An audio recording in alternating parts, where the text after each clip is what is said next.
கர்த்தாவே, கர்த்தாவே, தேவர்களில் உமக்கு ஒப்பானவர் யார்? தேவர்களில் உமக்கு ஒப்பானவர் யார்? பரிசுத்தத்தில் மகத்துவம் உள்ளவரும், பரிசுத்தத்தில் மகத்துவம் உள்ளவரும், துதிகளில் பயப்படத்தக்கவரும், துதிகளில் பயப்படத்தக்கவரும், அற்புதங்களை செய்கிறவருமாகிய உமக்கு ஒப்பானவர் யார்? ஆமென். அற்புதங்களை செய்வதிலே உமக்கு ஒப்பானவர் யார்?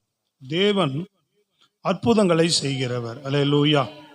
ஆமாம். இஸ்ரவேல் இந்த ஜனங்கள் வாழ்க்கையில இந்த பகுதியில் அவர்கள் கண்ட அற்புதத்தை கண்டு அவர்கள் தேவனை மைமைப்படுத்தி சொல்லப்பட்ட வார்த்தை, அற்புதம் செய்கிறதிலே உமக்கு ஒப்பானவர் யார்? அல்லேலூயா. பாட்டெல்லாம் பாடுறோம், கர்த்தாவே தேவர்களில் உமக்கு ஒப்பானவர் யார் அப்படின்னு. அப்ப தேவன் அற்புதம் செய்கிறதிலே நம்முடைய தேவனுக்கு நிகரானவர், ஒப்பானவர் யாரும் இல்லை. என்ன அற்புதம் செய்தார் அப்படின்னு அந்த அதிகாரத்தில் நம்ம பார்க்கும்போது 14ஆம் அதிகாரத்தில் 19-20 வாசிங்க. 14, 19, 20. அப்பொழுது இஸ்ரவேலின் சேனைக்கு முன்பாக நடந்த தேவதூதனானவர் விலகி அவர்களுக்கு பின்னாக நடந்தார். அவர்களுக்கு பின்னாக நடந்தார். அவர்களுக்கு முன்னிருந்த மேகஸ்தம்பமும் விலகி அவர்கள் பின்னே நின்றது. அது எகிப்தியரின் சேனையும் இஸ்ரவேலரின் சேனையையும் இரா முழுவதும் ஒன்றோடொன்று சேராதபடி அவைகள் நடுவில் வந்தது. எகிப்தியருக்கு அது மேகமும் அந்தகாரமுமாய் இருந்தது, இஸ்ரவேலருக்கோ அது இரவை வெளிச்சமாக்கிற்று. ஆமென். அல்லேலூயா. இங்கே அவர்கள் கடக்க முடியாத அல்லது அதாவது கடந்து போக முடியாத ஒரு காரியம், அவர்கள் கடந்து போக முடியாத ஒரு சூழல், ஒரு காரியம், இதை மாற்ற முடியாது. புரியுதா உங்களுக்கு? ஆனா அப்படிப்பட்ட ஒரு காரியத்தை தேவன் என்ன செய்கிறார்? ஒரு அற்புதம் செய்கிறார். நம்ம வாழ்க்கையில கடக்க முடியாத, அடுத்த கட்டத்தை நோக்கி முன்னேற முடியாத, அடுத்த கட்டத்திற்கு முன்னேறுவோமா அப்படின்னு ஒரு பெரிய சந்தேகம் அவங்களுக்கு இருக்கு. அடுத்த கட்டத்திற்கு முன்னேறுவோமா அப்படின்னு ஒரு சந்தேகமே அவர்களுக்கு வருது. ஏன்னா அவ்வளவு பெரிய இடுக்கமான இக்கட்டான சூழல், அநேக காரியங்களை கடந்து வந்துட்டாங்க. இப்ப இந்த காரியத்தை இவர்கள் கடந்து போக வேண்டும் இல்லையா? அப்ப கடக்க முடியாத, அடுத்த கட்டத்திற்கு நம்ம வாழ்க்கை நகர்த்த முடியாத சூழ்நிலைகளிலே அவர் மாத்திரம் அற்புதம் செய்தாதான் நம்ம கடக்க முடியும். நான் சொல்றது விளங்குதா உங்களுக்கு? நம்ம கடக்க முடியாத, நம்ம அடுத்த கட்டத்திற்கு நம்ம முன்னேற முடியாத, புரியுதுங்களா உங்களுக்கு? அந்த சூழ்நிலைகளை, இது அடுத்தது கடந்து போகுமா, அடுத்தது முன்னேறுவோமா, நம்ம வாழ்க்கை அடுத்த லெவலுக்கு போகுமா, சிறப்பா இருக்குமா, சூழ்நிலைகளை பார்த்தா அவ்வளவு, அதாவது நம்ம சூழ்நிலையெல்லாம் பார்த்தா கூட ஓரளவுக்கு முடியும், போயிடலாமே அப்படின்னு கூட தோணலாம் இல்லையா சில காரியங்களை.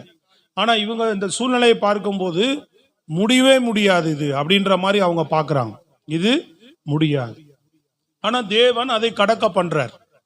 கடந்து போகணும். நம்ம கிறிஸ்துவர்கள், தேவனுடைய பிள்ளைகள் அடுத்தடுத்த கட்டங்களை நோக்கி நம்ம வாழ்க்கை முன்னேறிட்டே இருக்கணும். ஆவிக்குரிய வாழ்க்கையாகட்டும் அல்லது பொருளாதாரமாகட்டும், புரியுதுங்களா உங்களுக்கு? வாழ்க்கையில முன்னேற்றங்களாகட்டும், எல்லா விஷயத்திலுமே நம்ம அடுத்தடுத்து கட்டங்களாக என்ன செய்துட்டே இருக்கணும்? முன்னேறதுக்கு முன்னேற்றம் நம்ம வாழ்க்கையில் இருந்துகிட்டே இருக்கணும். அடுத்தடுத்த கட்டங்களை அதுக்கு இருக்கிற அதற்கு முன்னாடி இருக்கிற சவால்கள் பெருசு. அதுக்கு முன்னாடி இருக்கிற சவால்கள் பெரிதா இருக்கிறது, தடைகள் பெரிதா இருக்கிறது. அப்ப இந்த தடைகளை தகர்த்து, இந்த சவால்களை சந்திக்கும்படி செய்து நம்ம அடுத்த கட்டத்தை நோக்கி முன்னேறி செல்வதற்கு, புரியுதுங்களா உங்களுக்கு? தேவனால மட்டும்தான் ஒரு அற்புதம் செய்ய முடியும். கர்த்தரால மட்டும்தான் ஒரு அற்புதம் செய்ய முடியும். அதை அவர் செய்கிறார். அங்க ஸ்தோத்திரம். தம்முடைய பிள்ளைகளுக்கு அங்க என்ன செய்கிறார்? அந்த அற்புதத்துல முதல் பாத்தீங்கன்னு சொன்னா அவர் என்ன செய்கிறார்? அவர்களுக்கு முன்னாக போய் கொண்டிருந்த தேவனுடைய சமூகம் அவர்களுக்கு பின்னே வந்தது. முன்னாடி போயிட்டு இருந்த சமூகம் என்ன பண்ணுது? பின்னாக வந்தது. தேவனுடைய சமூகம், நல்லா கவனிங்க, தேவனுடைய சமூகம் முன்னும் பின்னும் நம்மை காக்கக்கூடியது. முன்னும் பின்னும் நம்மை காக்கக்கூடிய தேவ சமூகம். எந்த சூழ்நிலையிலும் ஒரு பக்கம் நம்மை வழி நடத்துவதற்காக முன்னாடி நம்மை அழைத்து கொண்டு போகிறவர், நடத்தி கொண்டு போகிறவர், நமக்கு பின்னாடி பாதுகாப்பு தேவை என்று சொன்னாலும் தேவன் என்ன செய்கிறார்? நமக்கு பின்னாடி இருந்தும் நம்மளை பாதுகாத்து வழி நடத்துகிறவராக இருக்கிறார். புரியுதுங்களா உங்களுக்கு? முன்னும் பின்னும் நம்மை காக்கக்கூடியவர். அதான் அவர் சமூகம் முன்னாடி செல்லும். ஒரு வசனம் இருக்கு, பிரைஸ் தி லார்ட். அல்லேலூயா. ஆம், அவர் சமூகம் முன் செல்லும். 53 நினைக்கிறேன், ஏசாயால 53 51 பாருங்க, எடுத்து ஏசாயால இருக்கும்.